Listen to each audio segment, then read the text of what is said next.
করে ধারণ করো, আমি আল্লাহ তোমাদেরকে তুলে দেখিয়ে দেব। জোরে বলা যাবে না? দুনিয়ার একটা রীতি আছে, দুনিয়ার একটা সূত্র আছে। দুনিয়ার সূত্র হলো, যে মারে তাকে আমরা বলি বিজয়ী, আর যে মার খায় তাকে আমরা বলি পরাজয়ী। ঠিক তদ্রূপ যার কাছে সম্পদ আছে তাকে আমরা বলি সফল, যার কাছে সম্পদ নেই তাকে বলি অসফল। যার বাপ মা বেঁচে আছে আমরা ওই ছেলেটাকে বলি সফল কাম ছেলে, আর যে ছেলেটার বাপ মা নাই তাকে বলি অসহায় দরিদ্র পরিবারের ছেলে। কিন্তু আসলে কি এটা দুনিয়ার সূত্র। মারলে জয়ী, মার খেলে পরাজয়ী। দুনিয়ার সূত্র সম্পদ থাকলে লাভবান, সম্পদ না থাকলে ক্ষতিগ্রস্ত। কিন্তু রব্বুল আলামিনের সূত্র হলো আলাদা। রব্বুল আলামিন পারা নম্বর 4 পৃষ্ঠা নম্বর 13 সূরার নাম সূরা আলে ইমরানের মধ্যে আল্লাহ বলেন, ফামান যুহজিহা আনিন নারি ওয়া উদখিলাল জান্নাতা ফাকাদ ফাজ। রব্বুল আলামিন বলছেন, আমি আল্লাহ তোমাদেরকে সফলতার সূত্র বলে দিলাম। জান্নাত যদি নিকটে আসে আর জাহান্নাম যদি তোমাদের থেকে দূরে চলে যায়, জাহান্নাম দূরে চলে যাবে আর জান্নাত নিকটে আসবে। এটাই হলো আসল সফলতার চাবিকাঠি। জোরে জোরে বলা যাবে না সুবহানাল্লাহ? জান্নাত যেন হাতছাড়া না হয়, জান্নাত নিকটে আসবে আর জাহান্নাম দূরে যাবে। এটা হলো সফলতার মূল চাবিকাঠি। চলেন একটু আমরা ইতিহাস ঘেটে আসি। বদরের প্রান্তরে 313 জন হাজারের বিরুদ্ধে জয়ী হয়ে গেলেন রাসূলের সাহাবারা। দুনিয়ার মানুষের সূত্র বলছে সাহাবারা জিতে গেছে, কেন এরা মেরেছে আর কাফেররা মার খেয়েছে তাই বিজয়ী হয়েছে। কিন্তু বিশ্বনবী বলছেন ওই জন্য নয়। আমার রাসূল হাদিসের মধ্যে বর্ণনা করে বলেন, আমার গোটা বদরের সাহাবা হলেন জান্নাতি জান্নাতি জান্নাতি। বদরের কোনো সাহাবা যদি নামাজও না পড়েন আর দুনিয়ার কোনো ইবাদত জিহাদে অংশগ্রহণ করার পরেও যদি না করেন, আমার আল্লাহ তাদেরকে জাহান্নামে দেবে না। বরং ওই বদরে অংশগ্রহণ করার জন্যে গোটা সাহাবাকে আমার রাসূল বলেছেন ওরা জান্নাতি। জোরে বলা যাবে না সুবহানাল্লাহ? দুনিয়ার সূত্র বলছে মেরেছে তাই বিজয়ী, কিন্তু ইসলাম বলছে না। ইসলাম বলছে তারা জান্নাতি তাই বিজয়ী। আবার কারবালার প্রান্তরে বিশ্বনবীর কলিজার টুকরা হুসাইন রাদিয়াল্লাহু আনহু 71 জন সঙ্গী সাথী নিয়ে 61 হিজরিতে ইয়াজিদ বাহিনীর সামনে পরাস্ত হয়ে গেলেন। দুনিয়ার সূত্র বলছে পরাস্ত হয়েছে, দুনিয়ার মানুষ বলছে হুসাইন হেরে গেছে, ইয়াজিদ বাহিনীর জয় হয়ে গেছে। কিন্তু ইসলাম বলছে না। ইসলামের সূত্র বলছে হুসাইনের পরাজয় হয়নি, হুসাইন পরাস্ত হয়নি, বরং রব্বুল আলামিন পারা নাম্বার 2 পৃষ্ঠা নাম্বার 2 সূরার নাম সূরা বাকারায় আল্লাহ বলেছেন, ওয়ালা তাকুলু লিমান ইউকতালু ফি সাবিলিল্লাহি আমওয়াত বাল আহইয়াউ ওয়ালাকিন লা তাশউরুন। জোরে বলেন আল্লাহু আকবার। রব্বুল আলামিন বলে, খবরদার বিশ্বাসী বান্দা বান্দীরা যারা আমার রাস্তায় শাহাদাত বরণ করেছে এদেরকে তোমরা মৃত্যুবরণ করেছে বলবে না, বলবে না, বরং এরা চিরজীবন্ত, এদের জীবন আছে, তোমরা এটা বুঝতে পারছো না। রব্বুল আলামিন তাদেরকে মৃত বলতে নিষেধ করেছেন। আল্লাহ এখানে বলতে মানা করলেন, কিন্তু 4-11 পৃষ্ঠা সূরা আলে ইমরানের মধ্যে আল্লাহ বললেন, এখানে বললেন বলো না, কিন্তু আল্লাহ ওখানে বলছেন ওয়ালা তাহসাবান্নাল্লাযীনা কুতিলু ফি সাবিলিল্লাহি আমওয়াতা বাল আহইয়াউন ইনদা রাব্বিহিম ইরযাকুন। জোরে বলেন আল্লাহু আকবার। রব্বুল আলামিন বলেন, খবরদার বলবে না, শুধু নয় ধারণাও করবে না, চিন্তা ভাবনার মধ্যেও আনবে না। যারা আল্লাহর রাস্তায় শাহাদাত বরণ করেছে এরা মৃত্যু বরণ করেছে এই ধারণাটুকু তোমরা আনবে না, বরং ওরা এমন জীবিত, আমি আল্লাহ তোমাদের রিজিক দিতে দেরি হয় কিন্তু ওদের রিজিক পেতে আদেও দেরি হয় না। আমি আল্লাহ ওদেরকে কবরের মধ্যে রিজিকও প্রদান করে থাকি। জোরে জোরে বলা যাবে না সুবহানাল্লাহ? তাহলে দুনিয়ার মানুষ বলছে হুসাইন বাহিনী পরাস্ত হয়েছে, আর ইসলাম বলছে, কোরআন বলছে, শরিয়াত বলছে না হুসাইনের জান্নাত অর্জন হয়েছে, তাই হুসাইন হারিনি, বরং শাহাদাত বরণ করার পরেও তারা বিজয়ী হয়েছে। একটু জোরে বলা যাবে না? তাহলে দুনিয়ার সূত্র কি? মারলে বিজয়ী আর মার খেলে পরাস্ত। শরিয়াত নিয়মটা পাল্টে দিল, আরও এগিয়ে চলেন। সম্পদ থাকলে আমরা বলি সফল, আর সম্পদ না থাকলে বলি অসফল। চলেন না, বিশ্বনবীর কলিজার টুকরি 4 কন্যা চেনেন না সবাই? জাইনাব, রুকাইয়া, উম্মে কুলসুম, ফাতেমাতুজ জাহরা। এই যে 4 কন্যা বিশ্বনবীর, তার মধ্যে সবচেয়ে প্রিয়তম কন্যা ছিলেন ফাতেমাতুজ জাহরা। এখন ফাতেমার যখন বিবাহের সময় হলো, রাসূল করিম সাল্লাল্লাহু আলাইহি ওয়াসাল্লামের কলিজার টুকরি ফাতেমাকে বিবাহ করার জন্য আবু বকর রাদিয়াল্লাহু আনহুর মনের ইচ্ছা ফাতেমাকে বিবাহ করবে, ওমরের মনের ইচ্ছা ফাতেমাকে বিবাহ করবে, ওসমানের মনের ইচ্ছা ফাতেমাকে বিবাহ করবে, আলীর মনের ইচ্ছা ফাতেমাকে বিবাহ করবে, আরও অনেক সাহাবার মনের ইচ্ছা ফাতেমাকে বিবাহ করবে। কেন কেন কেন? আরও 3টি কন্যা হলেও রাসূলের এই 4 নম্বর কন্যা ফাতেমার একটা শান আছে, মান আছে। সেই শানটা রাসূল নিজেই দিয়ে বলেছেন, ফাতেমা হলো সাইয়্যিদাতু নিসাই আহলিল জান্নাহ, জান্নাতি নারীদের রানী হবে আমার বেটি ফাতেমা। জোরে বলা যাবে না সুবহানাল্লাহ? এখন জান্নাতি নারীদের রানী হবেন ফাতেমাতুজ জাহরা, তাই তার একটা শানই আলাদা। এখন রাসূল করিম এই মেয়েটাকে বিবাহ কাকে দেবে? এত এত সাহাবা আছেন, সম্পদশালী আছেন, আমার রাসূল সেই মেয়েটাকে বিবাহ দেওয়ার জন্যে আমার রাসূল সম্পদ দেখলেন, আমার রাসূল রূপ দেখলেন না, না না, আমার রাসূল সম্পদের দিকে তাকালেন না, রূপের দিকে তাকালেন না। আমার রাসূল ওটাই দেখলেন যেটা নবীর জন্য দেখা দরকার, যেটা আমাদের জন্য দেখার দরকার। রাসূল দেখলেন আলীর মতো একজন ব্যক্তিকে, ওর বাড়িতে সম্পদ নেই, ওর বাড়িতে বিরাট দুনিয়ার সম্পদ, বিরাট আরামায়েশ নাই, কিন্তু আলীর বাড়িতে আমার আল্লাহর রহমত আছে। ওখানে গেলে ফাতেমা ওই জান্নাত তারা হাত ছাড়া হবে না। একটু জোরে জোরে বলা যাবে না? আমার রাসূল আবু বকরকে দিলেন না, ওমরকে দিলেন না, আলীকে দিলেন। এখন জান্নাতি নারীদের রানীকে যখন আলীর ঘরে দিলেন, আমরা দেখব, আমরা যখন মেয়েদেরকে বিবাহ দেই তো বাপ কি করে এটা খুব ভালো করে দেখে, ছেলেটা কাজকাম করে না মেয়েটাকে যে দেব সে যেন সুখে থাকে, এটা প্রত্যেক বাপ মার মনের স্বপ্ন হয়। এখন ওই অনুযায়ী মেয়েটাকে বিবাহ দেয়। রাসূল করিম জান্নাতি একটি নারীকে অর্পণ করছেন আলীর মতো গরিবের বাড়িতে। ফাতেমা জান্নাতি নারী হওয়ার পর আলীর বাড়ি এলেন, এত হাড় ভাঙা খাটনি তার বাড়িতে। ওই ফাতেমা বাড়িতে এসে জাতা পিষে আটা বানায়, ওই ফাতেমা দুধ থেকে পানি আনে, ওই ফাতেমা সংসারের সব কাজগুলো করে। জাতা ঘুরিয়ে ঘুরিয়ে ফাতেমার হাতে কড়া পড়ে গেছে, দুধ থেকে পানি আনার কারণে ফাতেমার কাঁধগুলোতে কড়া পড়ে গেছে, ফোকসা পড়েছে। হঠাৎ একদিন আলী ফাতেমাকে ডেকে বলছো, রে ফাতেমা, জান্নাতি নারীদের রানী তুমি, আমি আলী তোমাকে সেইভাবে কোনোদিন তোমাকে যত্ন করতে পারলাম না, আরাম দিতে পারলাম না। এইমাত্র বিশ্বনবী যুদ্ধ থেকে বাড়ি এসেছেন, আমার কাছে খবর আছে অনেকগুলো গোলাম পেয়েছেন, তুমি একটু যাও না, আব্বাজানের কাছে গেলে একটা গোলাম যদি তোমাকে দেয়, ওই গোলামটা বাড়িতে এনে তুমি একটু তোমার কাজ ওকে ভাগ করে দিতে পারো, একটু তোমার কাজ হালকা হবে, একটু সংসারে তুমি আরামের সাথে থাকতে পারবে। রাসূল করিম সাল্লাল্লাহু আলাইহি ওয়াসাল্লামের কাছে ফাতিমাতুজ জাহরা রাদিয়াল্লাহু তাআলা আনহা গেছেন দরবারে, গিয়ে উকি মেরে দেখে রাসূল করিম সাল্লাল্লাহু আলাইহি সাল্লামের একটু দরবারে যেমন একটা গম্ভীর ভাব থাকে, সেই ভাব আছে, মুখ ফুটে যে বলবেন সাহস পান।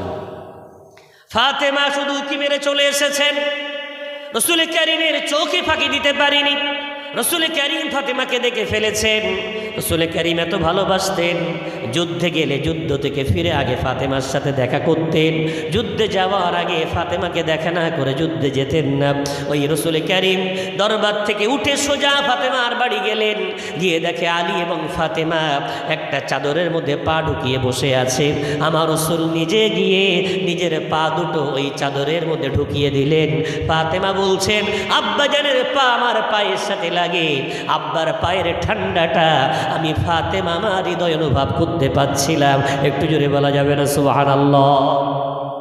ঠিক এমন সময় আব্বাজান নবী মুহাম্মদ সাল্লাল্লাহু আলাইহি ওয়াসাল্লামকে বলছেন, ফাতেমা কেন গিয়েছি? একজন ভালো নারী, একজন সতী নারী সে কোনোদিন চায় না তার স্বামীর মান ইজ্জত নষ্ট হোক, কোনোদিন চায় না তার স্বামী অপমানিত হোক। এখন আব্বার সামনে যদি বলে আমি আপনার কাছেই আনতে গিয়েছিলাম, তাহলে স্বামীর অসম্মান হয়। এখন ফাতেমা মুখ ফুটে বলতে পারে না, বিশ্বনবী না শুনেও যাবেন না, চাদরের মধ্যে পা ঢুকিয়ে দিয়েছেন। আলীর চোখ ভরা পানি, ফাতেমার চোখ ভরা পানি। এখন রাসূল কারীমকে কিছু না বলে হাত দুটো শুধু বাড়িয়ে দিয়েছেন। জান্নাতি নারীর হাত দুটোতে কড়া পড়ে আছে, কাদের কাপড় সরিয়ে দেখাচ্ছেন। রাসূল কারীম সাল্লাল্লাহু আলাইহি ওয়াসাল্লামকে ওই কাদের কাপড় সরানোর পরে দেখতে পাচ্ছেন ওখানে কালো কালচের দাগ পড়ে গেছে। কি বলতে চাও বেটি ফাতেমা? ইয়া রাসূলুল্লাহ, ইয়া হাবিবাল্লাহ, সংসারে হাড় ভাঙা খাটুনি যদি একটা গোলাম আমাকে দিতেন, সংসারের কাজ একটু হালকা হতো, তাই আপনার কাছে গিয়েছিলাম। রাসূল বলছেন, ফাতেমা, আমি কোনোদিন তো মানুষকে গোলাম বানাতে আসেনি, আমি রাসূল এসেছি মানুষকে আজাদ করে দেওয়ার জন্যে। ও ফাতেমা, তোমার বাড়িতে গোলাম থাকবে এটা কোনোদিন মানায় না। ও ফাতেমা, আমি কি তোমাকে গোলামের চেয়ে আর ভালো জিনিস দেব না? ফাতেমা বললেন, কেন নয় ইয়া রাসূলুল্লাহ, ইয়া হাবিবাল্লাহ, দেন না দেন, গোলামের চেয়ে ভালো জিনিস আমাকে দেন। আমার রাসূল বললেন, ফাতেমা, তুমি এই তাসবিহটা 5 ওয়াক্ত নামাজে পড়বে, 33 বার সুবহানাল্লাহ বলবে, 33 বার আলহামদুলিল্লাহ বলবে, 34 বার আল্লাহু আকবার পড়বে। ও ফাতেমা, এই তাসবিহটা পড়লে আমার আল্লাহ তোমার সংসারে রহমত দেবে, বরকত দেবে, তোমার দেহে আল্লাহ এত ক্ষমতা দেবে, তুমি আর কোনোদিন কষ্ট অনুভব করতে পারবে না। জান্নাতি নারীকে আমার রাসূল গোলাম দিলেন না, বরং আল্লাহর জিকির দিয়ে বুঝিয়ে দিলেন, আল্লাহ পেয়ে গেলে সব তুমি পেয়ে যাবে। একটু জোরে জোরে বলা যাবে না? আলীর বাড়িতে কিছু নেই, আলীর বাড়িতে আল্লাহ আছে। রাসূল কারীম তাই নির্বাচন করছেন, দেখেন, জান্নাতি নারীর স্বামীকে আসাদুল্লাহিল গালিব, আল্লাহর বিজয়ী সিংহ হলো আলী। নির্বাচনটা দেখেন। এখন বিশ্বনবীর কন্যা আলীর সাথে গোটা জীবন অতিবাহিত করলেন, কোনোদিন আক্ষেপ করিনি, আফসোস করিনি, আব্বাজানের কাছে কি অভিযোগ জানাননি। যেমন মা তেমন স্বামী। আলহামদুলিল্লাহ, রব্বুল আলামিন তাদের খানদানে কি দিলেন? জান্নাতি নারীর গর্ভ থেকে আর আসাদুল্লাহিল গালিবের ঔরস থেকে কি জন্ম নিল? রাসূল কারীমের সহিহ হাদিস, ইন্নাল হাসানা ওয়াল হুসাইনা সাইয়্যিদা শাবাবি আহলিল জান্নাহ। রাসূল বললেন, হাসান এবং হুসাইন জান্নাতি যুবকদের হলো নেতা। একটু জোরে জোরে বলা যাবে না? তাহলে আমরা বুঝতে পারছি এই সংসারটাই কি নেই? সম্পদ নেই, তবে আল্লাহ আছে। আল্লাহ যদি হাতছাড়া না হয়, সে সংসার সফল কাম একটা পরিবার। এখন আমরা নিশ্চয়ই দেখে থাকবো আমাদের গ্রাম অঞ্চলে যে মক্তবগুলো চলে, মক্তবে দেখবেন মেয়ের সংখ্যা বেশি ছেলেদের তুলনায়, ছাত্রীর সংখ্যা বেশি ছাত্রের তুলনায়। কেন? কোনোদিন কি ভেবেছেন মক্তবে ছাত্রীর সংখ্যা বেশি কেন? ভাই বাবজি, আমার সমাজে নারীদের উপরে অত্যাচার বিভিন্ন জাতি করেছে, আর আমরাও করে ফেলছি না তো?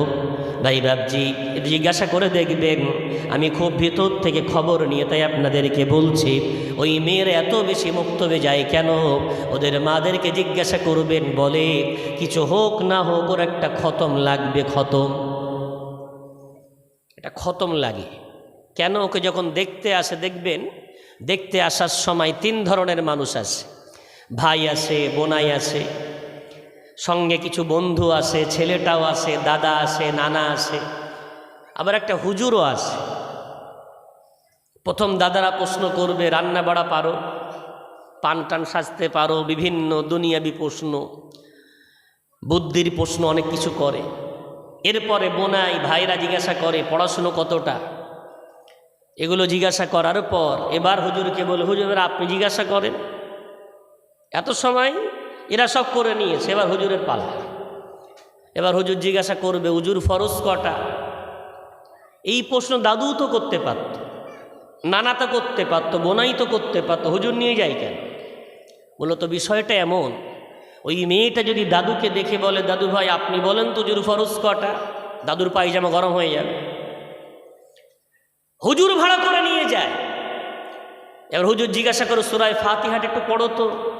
যদি ওই মেয়েটা উল্টো বলে, দাদু ভাই বা বোনাই তুমি একটু বলো তো সূরা ফাতিহাটা, বোনাইয়ের সুট গরম হয়ে যাবে। ওই জন্য হুজুর ভাড়া করে নিয়ে যায় যে ইসলামিক প্রশ্নগুলো হুজুর করবে।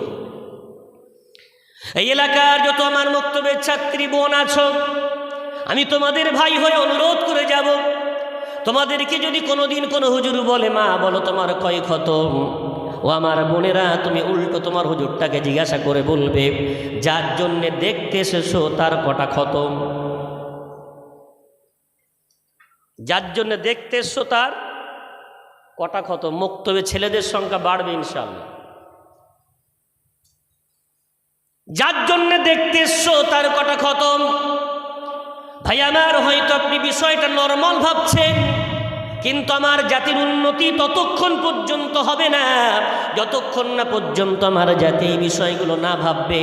আপনি নিশ্চয়ই জানেন একটা মেয়েকে যখন বিবাহ দেওয়া হয়, আমার ঘরের মেয়েটা আমার ফাতেমা, আপনার ঘরের মেয়েটা আপনার ফাতেমা, আপনার বাড়ির মেয়েটা আপনার জন্যে ফাতেমা। মা বাবা হাজার কষ্ট করে হলেও ওই মেয়েটাকে কোরআন শিখিয়েছে, ওকে দিন শিখিয়েছে, আলহামদুলিল্লাহ শরিয়াত নিজের সাধ্য মতো তাকে শিখিয়েছে। ওই জন্যে বিয়েতে একটা কোরআন দেয়, কিন্তু এই কোরআন নিয়ে যাওয়ার পর ওর স্বামী যদি আলীর মতো দিনদার পরেশগার না হয়, কি হয় জানেন? ওই কোরআনটা যে বাড়ি নিয়ে যাওয়ার পরে তাকে তুলে রাখা হয়, ওই কোরআন পাড়ার মতো আর ওর সময় হয় না, আর ওর ফুরসত হয় না, আর সুযোগ হয় না। কবে শবে বরাত আসবে, কবে রমজান আসবে, কবে কেউ বাড়িতে মারা যাবে, তাই একটু পেড়ে একটু হয়তো পড়বে, অন্যথায় কোরআন পড়ার মতো সুযোগ নাই। ও দুনিয়ার ভাই বাপজি, আপনার ফাতেমাকে কোন ঘরে তুলে দিচ্ছেন? আলীর মতো একটা দিনদার ছেলের হাতে তুলে দেন, আর তার ঘরে দুনিয়ার কিছু না থাক, তার ঘরে যদি আল্লাহ থাকে, তার ঘরে যদি দিন থাকে, তার ঘরে ইসলাম যদি থাকে, ইনশাআল্লাহুল আজিজ হাসান হোসেন হলেন জান্নাতি যুবকদের নেতা। এখন নেতা হলে তার কিছু পুরুজার দরকার আছে না নাই? নেতার কিছু সাথী দরকার আছে না নাই? সাথী তো দরকার। কিন্তু কি হয়েছে, আমরা যখন আমাদের মেয়েগুলোকে অসৎ পাত্রের হাতে তুলে দিয়েছি, ও যখন কোরআন ছেড়েছে, ও যখন আল্লাহ ছেড়েছে, কি হয়েছে? আমার ওই মেয়ের পেট থেকে আর আমার ওই জামাইয়ের ঔরস থেকে জন্ম নিয়েছে জানুয়ারির পিকনিক করার টিম। কি জন্ম নিয়েছে? জানুয়ারি মাস আসলে পিকনিক করার টিম জন্ম নিয়েছে। ভুলটা কাদের? হুজুরদের। বলে হুজুর আপনাদের কথার কোনো প্রভাব পড়ে না, আগের বক্তারা আলোচনা করলে সমাজ পরিবর্তন হয়ে যেত, আপনাদের কথার কোনো প্রভাব পড়ে না। এর উত্তরটা শোনেন।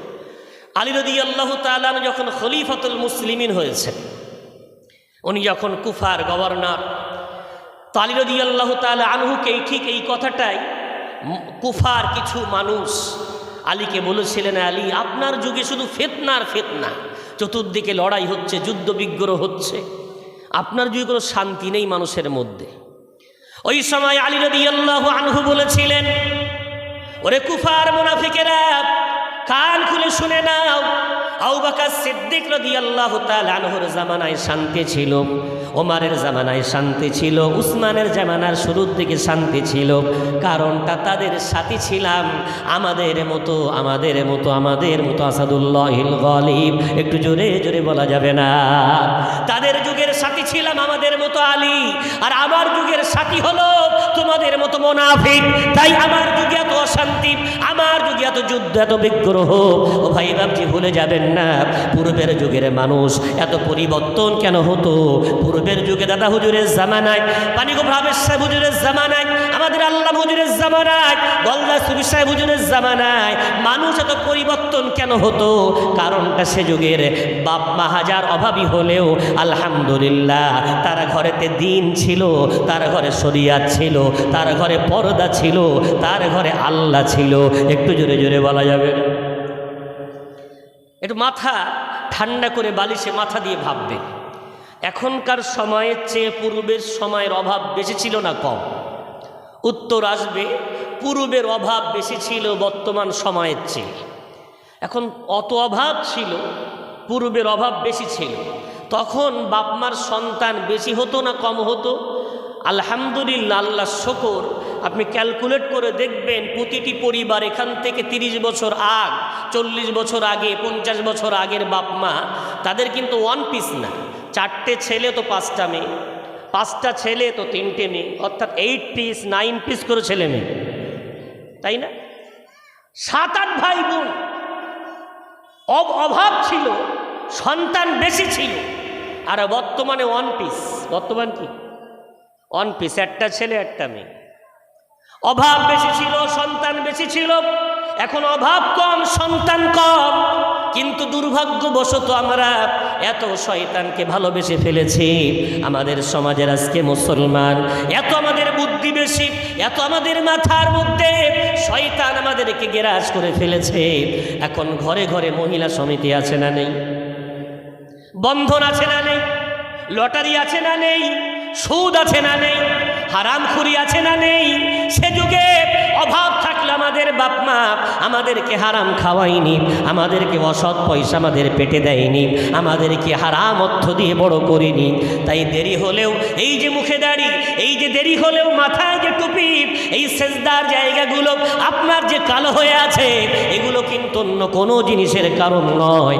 আপনার আম্মা আব্বা আপনাদেরকে হালাল খাইয়েছিলেন, তার বদৌলতে আপনারা দিন পেয়েছেন। একটু জোরে জোরে বলা যাবে, এটা হলো আপনার আম্মা আব্বার কৃতিত্ব। আম্মা আব্বা আপনাকে সঠিক পথে পরিচালনা করেছিলেন। কিন্তু আজ আমরা ভুলে গেছি, ইসলামের রাস্তা ভুলে গেছি, দিনের রাস্তা ভুলে গেছি, আল্লাহর হুকুম ভুলে গেছি।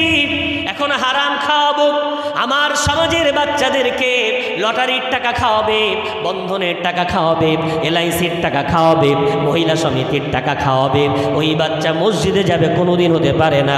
ও তো 25 ডিসেম্বর পালন করবেই, 31st নাইট পালন করবেই, ও তো জানুয়ারিতে পিকনিক করবেই করবে। রক্ত যেমন হবে ওর কর্ম ঠিক তেমন হবে। সুতরাং ভাই বাবজি ফতোয়া দেবেন, কোন পিকনিকের পার্টি বলেন জানে না যে পিকনিক করা হারাম, সবাই জানে, কিন্তু তারপরও কেন যায়? আসল অভাব হলো আমার সমাজের। এই যে আমরা মেয়েদেরকে বিবাহ দিচ্ছি, ওর স্বামীটা দিনদার না, সুতরাং আলীর মতো একটা দিনদার স্বামী না থাকার কারণে আমার ঘরের ফাতেমাগুলো গিয়ে ওরা ওই বেদিনের ঘরে গিয়ে বেদিন হয়ে যাচ্ছে। ওদের খানদানে দিনদার সন্তান জন্ম নেয় না, ওদের খানদানে ইসলামকে ভালোবাসে এমন সন্তান জন্ম নেয় না। এখন ওদের ঘরে ঘরে ওই নাস্তিকের ছোঁয়া চলে এসেছে। তাই আমার সমাজ আবার পিছিয়ে পড়েছে। আমার পিছিয়ে পড়ার অন্য কোনো কারণ নয়। আমরা যদি আল্লাহর রশিটাকে আবার মজবুত করে ধারণ করতে পারি, দুনিয়ার অর্থের পিছনে না ছুটে, দুনিয়ার সম্পদের পিছনে না ছুটে আল্লাহকে যদি অর্জন করতে পারি, বিশ্বাস করেন আমার আল্লাহ আবার আমাদের ঘরে ঘরে ওই শান্তি রহমত ফিরিয়ে দেবেন। জোরে জোরে বলা যাবে না, আবার ফিরিয়ে দেবে। দুর্ভাগ্যবশত আজ আমাদের করুণ অবস্থা। আমরা দোষ খুঁজছি, পৃথিবীর মানুষ আমাদেরকে হারিয়ে রেখেছে, পৃথিবীর মানুষ দাবিয়ে রেখেছে, পৃথিবীর মানুষ আমাদেরকে মূল্য দেয় না, এই হয় না সেই হয় না। আরে ভাই, আল্লাহকে ঠকালে আল্লাহ কখনো সে জাতিকে তুলবে কি লাভ? এই মুখে শুধু ঈমানের দাবি করে যদি জীবনটাকে সেই বিশ্বাসে পরিপূর্ণরূপে না গড়তে পারে। আমার আল্লাহ তাই তো কোরআনে 1-2 জায়গায় না, দ্বিতীয় পারা 11 পৃষ্ঠায় আল্লাহ বলছেন, ইয়া আইয়ুহাল্লাযীনা আমানু উদখুলু ফিস সিলমি কাফা। আল্লাহ বিশ্বাসীদেরকে ডেকে বললেন, ওহে বিশ্বাসী বান্দারা, তোমরা পূর্ণ মুসলমান হয়ে যাও, ইসলাম ধর্মের মধ্যে পূর্ণরূপে দাখিল হও। আবার রব্বুল আলামিন পারা নম্বর 4 পৃষ্ঠা নম্বর 2 সূরার নাম সূরা আলে ইমরান, রব্বুল আলামিন বলছেন, ইয়া আইয়ুহাল্লাযীনা আমানুত্তাকুল্লাহা হাক্কা তুকাতি। ও বিশ্বাসী বান্দারা, আল্লাহকে ভয় করার মতো ভয় করো। কেন? তোমরা যখন বিশ্বাস করে নিয়েছো, তাহলে এগিয়ে যখন আছো, পরিপূর্ণ এগিয়ে আসো। যারা বিশ্বাস করে না, যারা আমি আল্লাহ আমাকে মানে না, আমি আল্লাহ তাদেরকে ডাকলাম না, যারা মেনে নিয়েছো, বিশ্বাস করেছো, আমি আল্লাহ তাদেরকে ডেকে বলছি, পূর্ণরূপে মেনে নাও, পূর্ণরূপে বিশ্বাসটা করে নাও, পূর্ণরূপে ভয়টা করে নাও, আমি আল্লাহ তোমাদেরকে রাস্তা বার করে দেব। জোরে জোরে বলা যাবে না। আমরা বারবার বলি, সমাজটাকে আদর্শবান বানাতে হবে। সবার টার্গেট, স্কুলের মাস্টারেরও, মাদ্রাসার হুজুরেরও, মসজিদে ইমাম সাহেবেরও, আর জলসার বক্তার। সমাজকে সুন্দর বানাতে হবে টার্গেট। একটু বলেন, সমাজ কিসের নাম? কলকারখানার নাম সমাজ? নিশ্চয়ই না।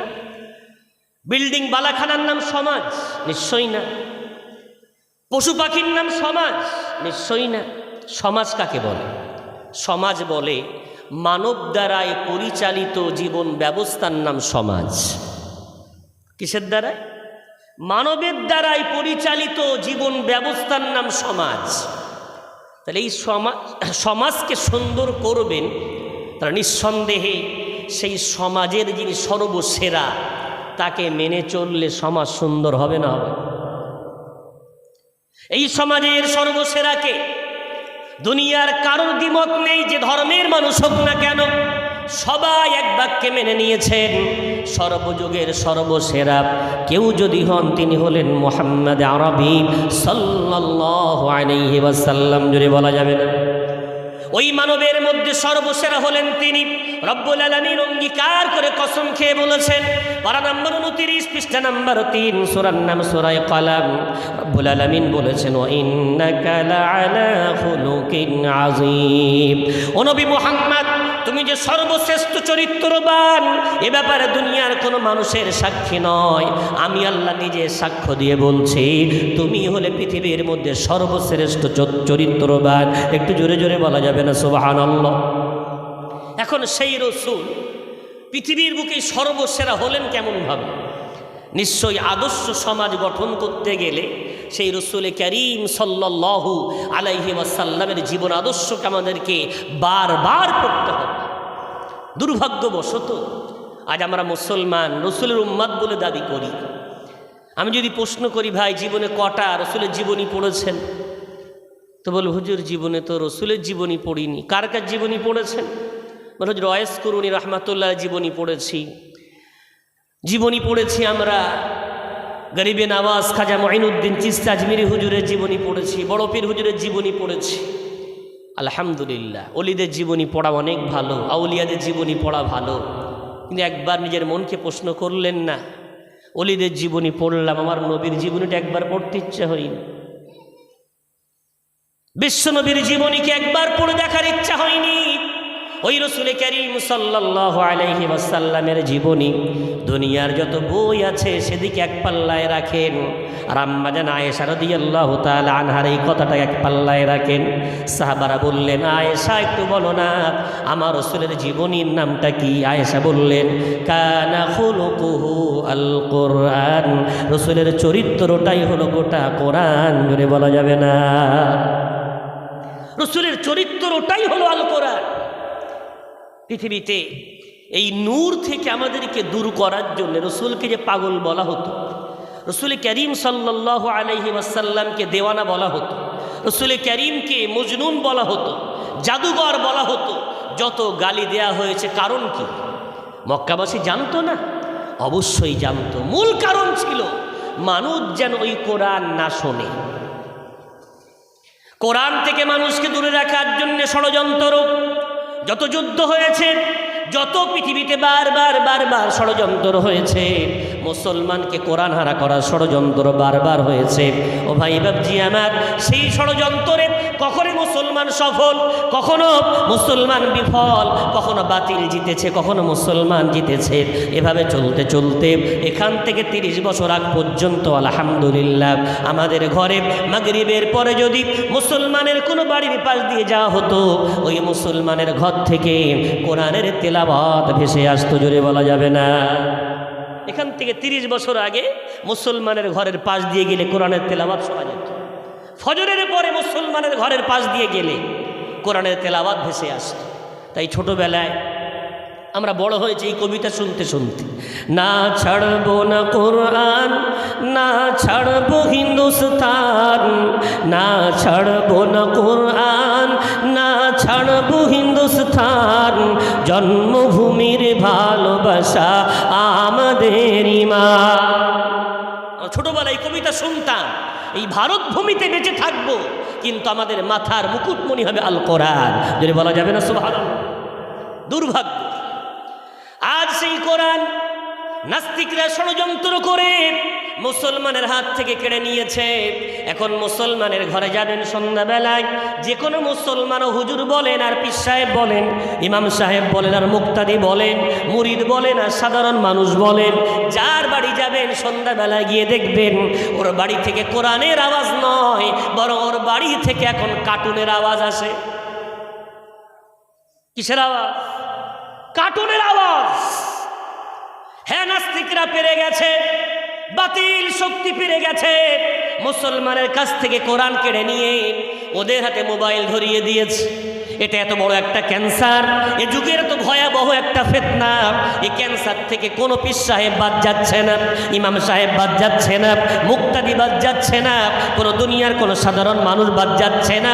মুসলমান কোনোদিন কল্পনা করেনি ওদের মসজিদের মধ্যে কোনোদিন গানের আওয়াজ আসবে, কোনোদিন মুসলমান কল্পনা করিনি। কিন্তু বাতিল শক্তি পেরে গেছে।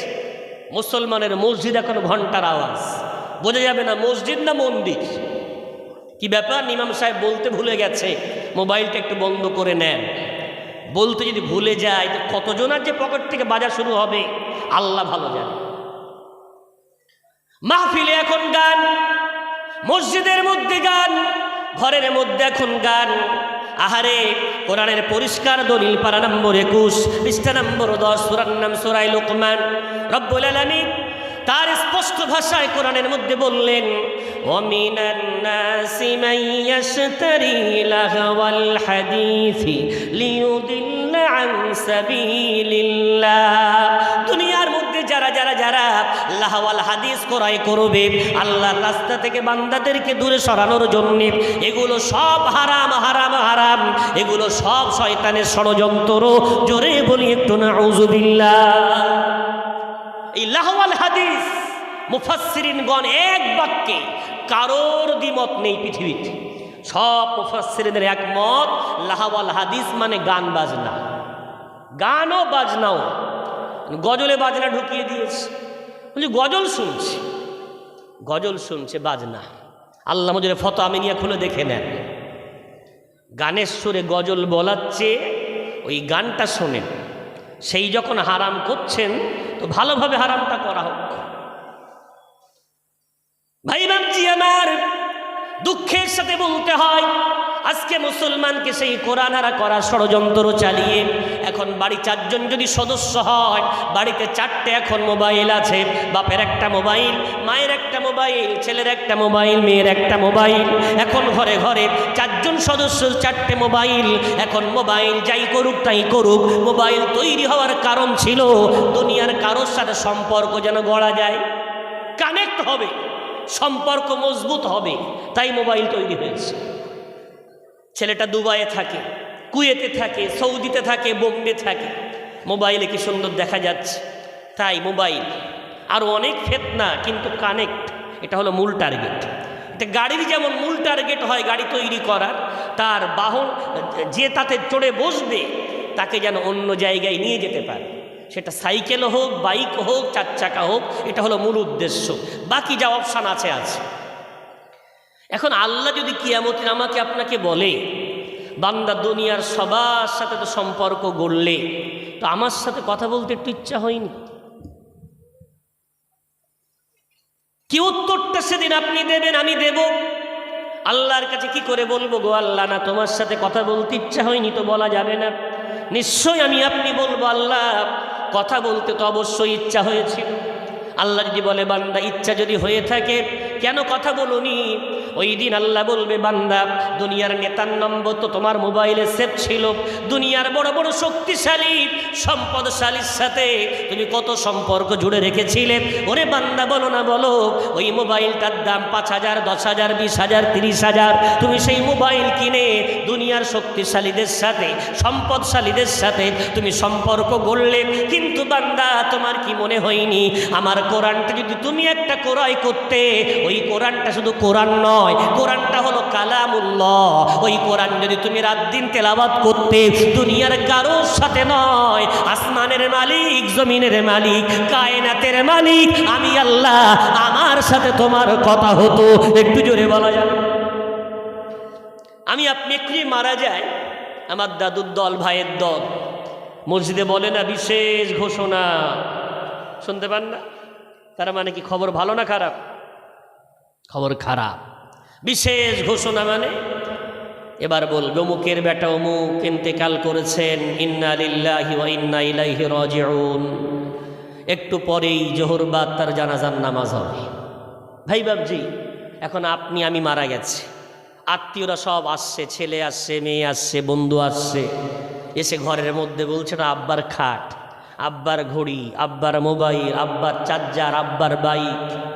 দুর্ভাগ্য আমাদের, আত্মীয়রা বলতে পারবে না আব্বার কোরআন। জীবনে সব কিনলাম কিন্তু কিনলাম না কি? কোরআনটা কিনলাম না। বলতে পারবে না মায়ের কোরআন, বলতে পারবে না ভাইয়ের কোরআন, বলতে পারবে না বোনের কোরআন। কোরআন কিনিনি, সব কিনেছি। ও ভাই বাবজি আমার, আমি আব্দুল কাইয়ুম আপনাদের কাছে ভিক্ষা চাই, আসেন না একটা কোরআন কিনে নেবেন আগামীকাল। বিরাট দাম না, 300 টাকা দাম, 350 টাকা দাম। একটা কোরআন কিনে নেওয়ার নিয়ত করেন। আপনি বলতে পারেন হুজুর আমি কোরআন কিনে করবোটা কি? আমি তো কোরআন পড়তে পারি না, আমি তো কোরআন জানি না। আমি আপনাকে আশ্বস্ত করে বলছি আলহামদুলিল্লাহ, আমার আশ্বাসটা আপনি বিশ্বাস করে নেন। আপনি কোরআন পড়তে পারেন, আপনি কোরআনও জানেন। আপনি কোরআন পড়তে পারেন, নিজের পরিচয় নিজে জানেন না। আপনি বলেন হুজুর কি করে বলছেন আমি কোরআন জানি? আমার ব্যাপারে কি আপনি আমার চেয়ে বেশি জানেন? আমি বলবো অন্য ব্যাপারে না জানলে এই ব্যাপারটা একটু বেশি জানি। বিশ্বাস করেন আপনি কোরআন জানেন। আপনি একজন মুমিন, আপনি একজন মুসলমান, তাই আপনার প্রতি আমার দৃঢ় বিশ্বাস। আপনি যখনই নামাজে দাঁড়ান আপনি কি পড়েন না আলহামদুলিল্লাহি রাব্বিল আলামিন আর রহমানির রহিম মালিকি ইয়াউমিদ্দিন? এই যে সূরা ফাতিহা আপনি পড়েন, এই সূরা ফাতিহাটা এটা দুনিয়ার কোনো বইয়ের পাঠ না, এটা কোনো ইংলিশের পাঠ না, এটা কোনো ভূগোলের পাঠ না, এটা কোনো বিজ্ঞানের পাঠ না, এটা হলো উম্মুল কোরআন। এই সূরাটার নাম হলো কোরআনের মা, কোরআনের মা। দুনিয়ার কোনো বান্দা যদি এই সূরাটা পড়ে, সেই বান্দা কোরআনের মাকে তেলাওয়াত করতে জানে। একটু জোরে জোরে বলা যাবে। আপনি কি সূরা ইখলাস পড়তে পারেন না? কুল হুয়াল্লাহু আহাদ আল্লাহুস সামাদ লাম ইয়ালিদ ওয়া লাম ইউলাদ ওয়া লাম ইয়াকুল লাহু কুফুয়ান আহাদ। এই সূরাটা হলো সুলুসুম মিনাল কোরআন, কোরআনের 1/3। রাসূল বলেছেন আমার উম্মত যদি এই সূরাটা 3 বার তেলাওয়াত করে ওর আমলনামায় আমার আল্লাহ 1 খতম কোরআন পড়ার নেকি লিখে দেবে। জোরে বলা যাবে। আপনি কি সূরা ফালাক পড়তে পারেন না? আপনি কি সূরা নাস পড়তে পারেন না? আপনি কি আয়াতুল কুরসি জানেন না? আপনি কি সূরা কাউসার পড়তে পারেন না? এগুলো সব কোরআন, কোরআন, কোরআন। রব্বুল আলামিন পারা নাম্বার 29 পৃষ্ঠা নাম্বার 16 সূরার নাম সূরা মুজাম্মিল। রব্বুল আলামিন বলেছেন ফাকরাউ মা তায়াসসারা মিনহু। ওরে দুনিয়ার বান্দা বান্দিরা, কোরআন খতম করা ফরজ নয়, তবে কোরআন পড়া হলো ফরজ। একটু জোরে বলা যাবে। কোরআন খতম করা ফরজ নয়, তবে কোরআন তোমার যতটুকু সহজ লাগে অতটুকু পড়া হলো তোমার জন্য ফরজ। কেন? কোরআন হলো কালামুল্লাহ। কোরআন পড়লে আমি আল্লাহ আমার সাথে কথা হয়। জোরে বলা যাবে। ভাই বাবজি আমার, দুনিয়ার মানুষ যদি মোবাইল চালাতে জানে, মোবাইলের সব ফাংশনগুলো সব ইংলিশ কিন্তু সবাই জানে না। ইংলিশ না জেনে মোবাইল চালাতে পারছে না। দেন না একটা মোবাইল কিনে দেন, ছোট বাচ্চা ইউটিউব খুলে ও ভয়েস করে বলছে গজল দাও, কার্টুন দাও, বাঘ দাও। দেখেন না বাচ্চারা, ওরে ইউটিউব বুঝে গেছে, ফেসবুক বুঝে গেছে, হোয়াটসঅ্যাপ বুঝে গেছে, মেসেঞ্জার বুঝে গেছে, ইংলিশ জানে না। কেন? ঘাটতে ঘাটতে মানুষ যখন কোনো জিনিস কেনে সেটাকে ব্যবহার করতে করতে সে তার প্রতি মনোযোগ বাড়তে বাড়তে অনেক কিছু শিখে ফেলে। মুসলমান কোরআন কিনেনি, এটা বলতে পারেন। আপনি বলতে পারেন এই দাবি করে যে হুজুর আমি আরবি জানি না। আরবি জানেন না, আরবি পড়তে পারেন না বলতে পারেন, কিন্তু মুসলমান মানে আপনি কোরআন পড়তে পারেন, কোরআন জানেন। ইংলিশ না জেনে যদি মোবাইল চালানো যায়, তাহলে আরবি না জেনে কোরআন পড়া যাবে না। ওই মুখস্থ সূরাগুলো যে সূরাগুলো আপনার মুখস্থ আছে আগামীকাল একটা কোরআন কিনে নেন। ইমাম সাহেবের কাছে হোক, নিজের ঘরের কোনো সন্তানের কাছে হোক, এলাকার কোনো আলেমের কাছে হোক, তার কাছে গিয়ে কোরআনটা নিয়ে যান আর সেখানে একটা চিহ্ন করে দেন, আঙুলটা বোলানো শুরু করে দেন, আলহামদুলিল্লাহি রাব্বিল আলামিন। ওই আঙুলটা বোলাতে বোলাতে ওই সূরাটায় শুধু আঙুল বোলানো শিখতে 1 সপ্তাহ সময় লেগে যাক, 1 মাস সময় লেগে যাক, 1 বছর সময় লেগে যাক, কোনো দুঃখ নাই। কিন্তু আপনি কোরআন পাঠকারী হয়ে গেছেন। সূরা ইখলাসটা খুলে নেন, কোথায় সূরা ইখলাস, কোথায় আয়াতুল কুরসি, কোথায় সূরা কাউসার, কোথায় সূরা ফালাক, কোথায় সূরা নাস। ওই মুখস্থ সূরাগুলোতে আঙুল বোলানোই শুরু করেন। 1 বছর লেগে যাক, 1.5 বছর লেগে যাক, 2 বছর লেগে যাক, আপনি আঙুল বোলান আর কোরআন পড়েন। সকালে পড়েন, সন্ধ্যায় পড়েন, কি লাভটা হবে জানেন? আমার রাসূল হাদিসের মধ্যে বলেছেন, আমার উম্মাত, আমি রাসূল তোমাদেরকে বললাম, মান ক্বারা হারফাম মিন কিতাবিল্লাহ, দুনিয়ার কোন উম্মতি যদি কোরআনের একটা অক্ষর পড়ে নেয়, ফালাহু হাসানাতুন, তার নেকি হবে, ওয়াল হাসানাতু আশারু আমসালিহা, আমার আল্লাহ একটা নেকি দেবে না, আমার আল্লাহ তাকে একটা অক্ষর পড়ার বিনিময়ে 10টা নেকি প্রদান করবেন। একটু জোরে বলা যাবে? একটা অক্ষর পড়লে 10টা নেকি দেবে। রাসূল আরো বলছেন, ইকরাউল কোরআন ফাইন্নাহু ইয়াতি শাফিআল লিআসহাবিহি, ওরা আমার উম্মত কোরআন পড়ো, কোরআন পড়ো, কিয়ামতের দিন দেখতে পাবে এই যে দুনিয়ায় এত হুজুরদের মধ্যে এখন দলাদলি, হুজুরদের মধ্যে এখন মারামারি, এক হুজুর অন্য হুজুরকে সহ্য করতে পারছে না, মঞ্চে উঠে একে অপরকে টানাটানি করছে। কি মনে করছেন কিয়ামতের দিন ওই হুজুর আপনাকে খোঁজ নেবে? দুনিয়ায় স্বার্থের জন্যে অন্য হুজুরকে যে মানতে পারে না, দুনিয়ার স্বার্থের জন্যে অন্য হুজুরকে সহ্য করতে পারে না, কিয়ামতের দিন আপনাকে হাল ধরবেই, বিশ্বাস করবেন না। রাসূলের হাদিসটা বিশ্বাস করেন। আমার রাসূল বললেন, কোরআন পড়ো, কোরআন পড়ো, কোরআন যদি তেলাওয়াত করতে পারো, আমি রাসূল কথা দিলাম ওই কোরআন কিয়ামতের দিন তোমাদের জন্য শাফাআতকারী হবে। একটু জোরে বলা যাবে? কোরআন পড়ো, ইকরাউল কোরআন, এই কোরআন তেলাওয়াত করো, ফাইন্নাহু ইয়াতি শাফিআল লিআসহাবিহি, জান্নাতের দরজায় দাঁড়িয়ে কোরআন ঝরঝর করে কাঁদবে আর বলবে, ওগো আল্লাহ আমি জান্নাতে যাব না, ওগো আল্লাহ আমি জান্নাতে যাব না। ওই যুবকটাকে আমার সঙ্গে দিতে হবে, ও সারাদিন হাড় ভাঙা খাটনি খাটতো, কিন্তু আল্লাহ রাতের বেলা এসে আমাকে একটু তেলাওয়াত না করে ও ঘুমাতে যেত না, সকালবেলা উঠে ও কাজে যাওয়ার আগে আমাকে তেলাওয়াত না করে কাজে যেত না। ওগো আল্লাহ আমার সাথে ওকে না দিলে আমি কোরআন জান্নাতে যাব না। ওই কোরআনের শাফাত পেয়ে মুসলমান জান্নাতি হয়ে যাবে। একটু জোরে বলা যাবে না? ভাই বাবজি আমার, আজ ওই কোরআন ছেড়ে দিয়েছি। কোরআন ছেড়ে দেওয়ার জন্যেই দলাদলি, মারামারি, হানাহানি, কাটাকাটি।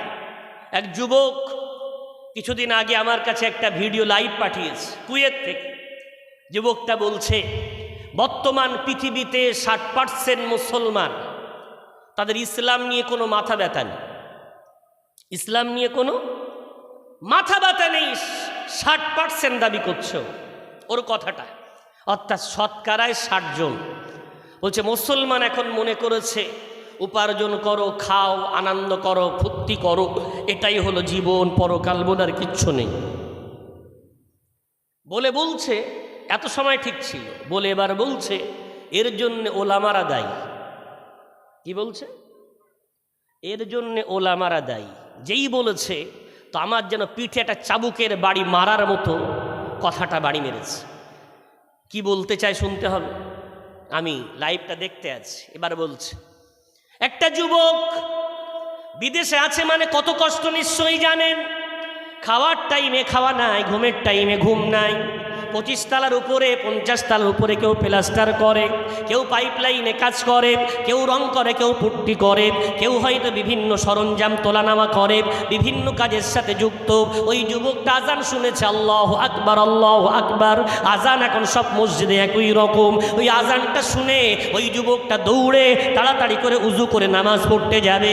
যেই বেরিয়েছে হুজুর একটা ধরে বলছে, কোন মসজিদে যাবি? বলছে এই মসজিদটায়। বলে যাস না, ওটা বেরেলির মসজিদ, ওটা ওটা তাবলীগের মসজিদ, ওটা সেলসেলার মসজিদ, ওটা আহলে হাদিসের মসজিদ, ওটা জামাত ইসলামীর মসজিদ। যাস না। যুবকটা বলছে সমস্যায় পড়লাম, কোথায় যাই, সময় বেশি নাই। যা হোক করে এক মসজিদে গেলাম, হাত বেঁধে দাঁড়িয়েছি।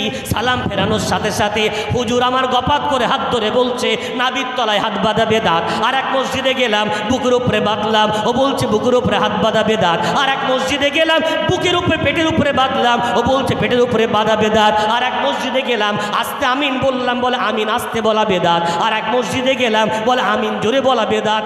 মাথা কিলবিল করে, দরকার নাই ও নামাজ পড়ার, ওই কাজ করছিলাম, ভালোই করছিলাম, কেন যে এলাম নামাজ পড়তে? দরকার নাই নামাজ পড়া। ও নামাজ বাদ দিয়েছে। কারা দায়ী? ওলামারা দায়ী। কথাটা আমার শুনে গায়ের লোম খাড়া দিয়ে উঠেছে। 18-20 বছরের যুবকের কথা শোনে, আত্মনাদ শোনে। কিয়ামতের দিন যদি এই যুবকগুলো ওলামাদেরকে দাঁড় করায় আর এই কথাটা বলেই আমাদের মতো ওলামাদের গলায় রশি টেনে টেনে আল্লাহ জাহান্নামে নিয়ে চলে যাবে। কি করেছি আমরা? ভাগাভাগি। একটা পাখি দেখেছেন? পাখি, ওই পাখিটার যদি ক্ষুধা লাগে, ও কোনোদিন এটা দেখে না এই জমিটা তাবলীগের না সেলসেলার, এই খাদ্য খাবো না। ওর যদি ক্ষুধা লাগে, ও তাবলীগের জমি থেকেও খায়, সেলসেলার জমি থেকেও খায়, আহলে হাদিসের জমি থেকেও খায়, বেরেলির জমি থেকেও খায়। ওর ক্ষুধা লাগলে ও কিন্তু এই বাদ বিচার করতে যায় না। ও একটা বাসা বানাবে, এই গাছটা তাবলীগের না সেলসেলার, এই ভেদাভেদও করতে যায় না, বরং বাসা বানানোর দরকার, ও বাসা বানায়। ওর ভাষায় আল্লাহর ইবাদত করবে। ওইটা দেখে না তাবলীগের মসজিদ না সেলসেলার মসজিদ। আলহামদুলিল্লাহ, ওর ভাষায় যে মসজিদ ওর ইচ্ছা সেখানে বসে আল্লাহর ইবাদত করে। ভাগাভাগি কারা করলাম? এই আশরাফুল মখলুকাত নামে আমাদের মতো একদল মানুষ আল্লাহর প্রিয় বান্দা হওয়ার পরেও ভাগাভাগিটা আমরা করলাম। ভাগাভাগি আমরা করলাম। আসেন না, নামাজ পড়া কার কাজ? নামাজ পড়া আল্লাহর বান্দার কাজ, যদি বলা যাবে। পারা নম্বর 6, পৃষ্ঠা নম্বর 8, সূরার নাম সূরা মাঈদা। রব্বুল আলামিন বলেছেন, ওয়াকালাল্লাহু ইন্নী মাআকুম লাইন আকামতুমুস সালাতা। ও দুনিয়ার বান্দা বান্দিরা, আমি আল্লাহ কথা দিয়ে বললাম আমি তোমাদের সাথে আছি। যদি তোমরা নামাজ প্রতিষ্ঠা করো, নামাজ প্রতিষ্ঠা করলে আমি আল্লাহ তোমাদের সাথে আছি। ও ভাই বাবজি আমার, আমাদের ইমামে আজম আবু হানিফা রাহমাতুল্লাহ আলাইহি নাবির তলায় হাত বাঁধতে বলেছেন।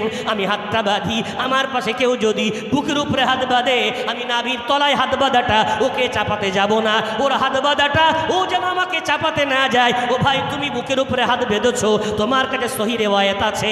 আমার নাভির তলায় হাত বাঁধাটা আমার কাছে সহি সনদ আছে। সুতরাং তোমারটা আমাকে চাপাতে যেও না, আমারটা তোমাকে চাপাতে যাব না। চলো না, চলো, তুমিও নামাজ পড়ো, আমিও নামাজ পড়ি। তুমিও আমিন বলো, আমিও আমিন বলি।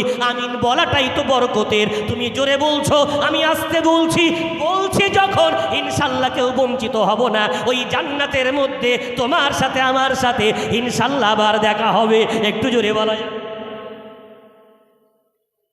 বিরাট সমাবেশ ডাকা হয়েছে। কি নিয়ে সমাবেশ?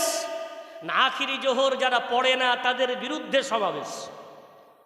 আপনাদের আনাপুর থেকে একদল যুবক পিকনিক করা টিম গেছে, হাতে একটা করে লাঠি, আর একদম সমাবেশের সামনে বসে আছে। আখিরি জোহর যারা পড়ে না তাদের মাথায় বাঁশের বাড়ি মারবে। কেন আখিরি জোহর পড়ে না? তা আমারও বক্তব্য দেওয়ার পালা। আমি তখন বক্তব্যটা ঘুরিয়ে দিয়ে বলছি, আমার সামনে হাতে লাঠি এনেছো কেন? তো বলছে, হুজুর যারা আখিরি জোহর পড়েন ওদের মাথা ফাটাবো। আমি তখন বলছি, তোমার বয়স কত? তো বলছে, হুজুর 35 হবে।